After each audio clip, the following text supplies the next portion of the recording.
Baik, ini ada pertanyaan, jika syubhat dan bid'ah tampak benar karena pembawaannya lihai dalam berargumentasi. Baik, terima kasih.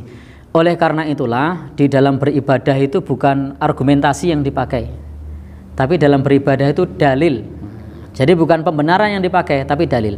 Maka kalau di Muhammadiyah itu ada satu hadis yang biasa dihafal oleh teman-teman aktivis Muhammadiyah. Apa itu hadisnya?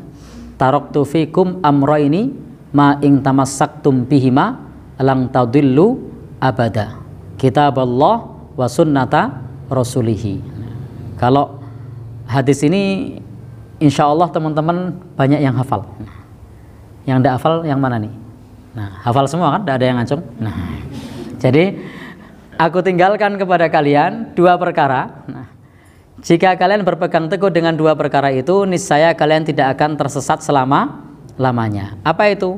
Kitab Allah dan sunnah Rasulnya. Nah, lalu kalau kita berselisih tentang sesuatu bagaimana? Fa in tanaza'tum fi syai'in farudduhu ilallahi war rasul. Kalau kita berselisih tentang sesuatu, kembalikan kepada Allah dan Rasul. Lah gimana dalil Qur'annya, gimana dalil hadisnya? Nah, kalau yang dipakai adalah argumen pembenaran, ya nanti subhatnya menyambar-nyambar itu. Maka yang dipakai bukan pembenaran, tapi apa kata dalil. Jadi apa kata Al-Qur'an, apa kata hadis Nabi sallallahu alaihi wasallam. Apa kata para sahabat Rasulullah sallallahu alaihi wasallam. Maka di situ permasalahannya akan ketemu terkait dengan syubhat dan bid'ah tersebut. Apakah ini syubhat atau tidak, ini bid'ah atau tidak. Sehingga kita hendaknya jangan terpaku kepada dalih atau pembenaran atau argumentasi yang panjang kali lebar, tapi tanyakan apakah itu dua perkara yang ditinggalkan oleh Rasul atau bukan.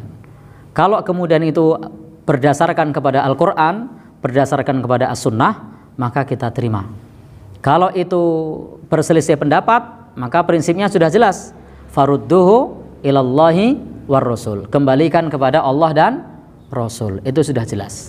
Kalau itu ternyata masalahnya terkait dengan hadis yang dhaif dan hadis yang hasan atau yang kuat, maka kalau di Muhammadiyah itu sudah ada namanya metode tarjih, memilih pendapat atau hadis yang kuat.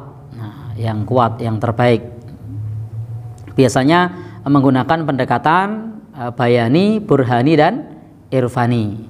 Pendekatan tekstual, kontekstual dan hati nurani. Nah, sehingga tidak tertipu dengan syubhat atau bid'ah tersebut. Kuncinya syubhat dan bid'ah itu hanya bisa disadarkan dan diperangi dengan ilmu. Nah, jadi kalau kita tidak belajar ilmu, maka akan mudah untuk terhasut dengan syubhat, terhasut dengan bid'ah. Dan memang kalau kita belajar di Muhammadiyah itu salah satu yang dianjurkan sejak awal itu di dalam akidahnya itu memberantas TBC. TBC itu bukan penyakit apa itu? Tuberkulose, bukan. Tapi takhayul, bid'ah, khurafat. Nah, itu silahkan nanti tanyakan kepada teman-teman Muhammadiyah yang sudah senior. Kalau saya ini kan junior ya.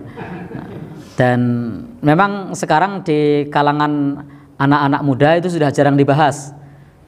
Tetapi kalau kita belajar di teman-teman yang senior itu memang fokusnya di situ, di memberantas tahayul, bid'ah dan khurafat. Bahkan kalau kita membaca buku kemuhammadiyahan di sekolah-sekolah Muhammadiyah, itu di masa silam yang ditekankan adalah pemberantasan TBC, tahayul, bid'ah dan khurafat, di samping gerakan amar ma'ruf nahi mungkar.